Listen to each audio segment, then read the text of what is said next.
ఇదే మట్టి పెళ్ళగించి తేలేదు, మీరు అరణ్యకాండలో వినుంటారు, అలాగే తీసుకొచ్చాడు. కాబట్టి మరి అప్పుడు రాలేదా అమ్మా నువ్వు అంటావేమో, అప్పుడు నేను స్మృతి ఎందు లేను.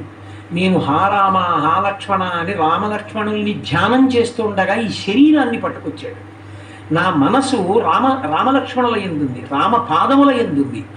ఇప్పుడు నేను స్పృహలో ఉండి తెలిసి నిన్ను నేను ముట్టుకుని నీ భుజం మీద కూర్చోను. నాకున్నటువంటి భర్తృభక్తి అటువంటిది, నా పాతివ్రత్యం అటువంటిది, అందుకని నేను పరపురుషుణ్ణి ముట్టుకోను. కాబట్టి నాయన, నేను నీతో రావడం కుదిరే మాట కాదు. నువ్వే రామచంద్రమూర్తిని ఇక్కడికి తీసుకొచ్చి రావణవధ చేయించి నేను రాముడితో కలిసేటట్టుగా ఉపకారం చేసిపెట్టు.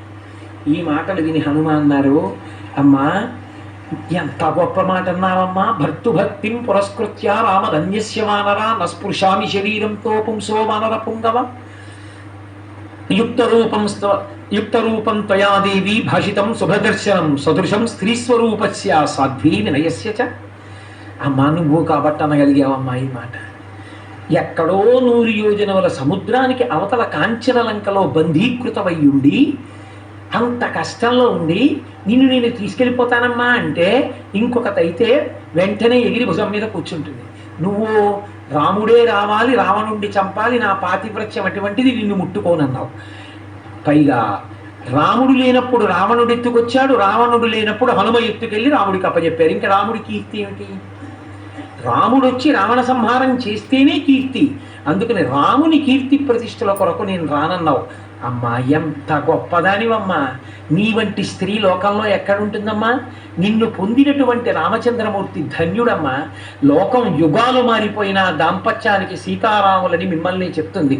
నీ వలన రాముడి కీర్తి పెరిగింది తల్లి అన్నారు. అందుకే అసలు వాల్మీకి మహర్షి ఆ కావ్యానికి పెట్టిన పేరు సీతాయాశ్చరితం మహత్ పౌలస్త్యవధ అని పెట్టారు.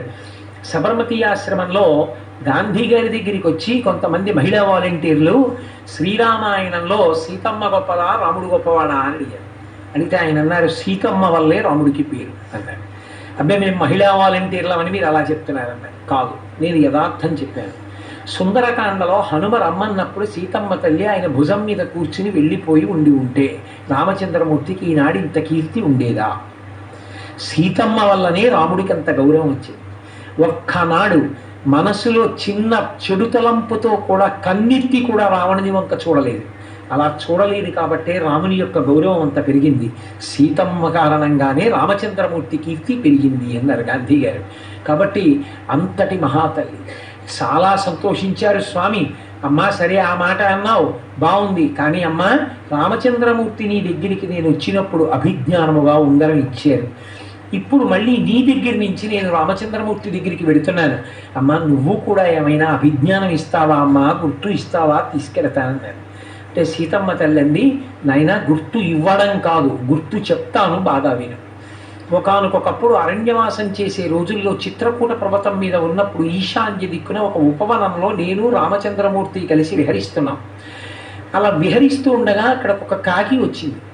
ఆ కాకి మాంసం మీద అపేక్ష, అందుకని అది వచ్చి నా గుండెల మీద వాలి నా గుండెలలో ఉన్న మాంసాన్ని తన ముక్కుతో గాఢ వేసి పీకి తింటోంది. నా కన్నుల నీరు వచ్చి బాధ కలిగి అక్కడ ఉన్న మట్టి బిడ్డ తీసి కాకి మీద విసిరాడు. రాముడు నవ్వాడు. సీత, కాకి మీద బిడ్డ విసిరావా అన్నాడు.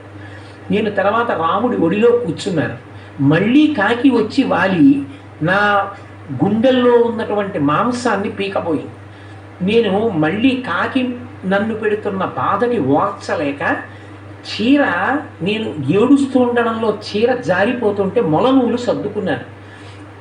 కాకి బాధ పెడితే ఏడ్చి చీర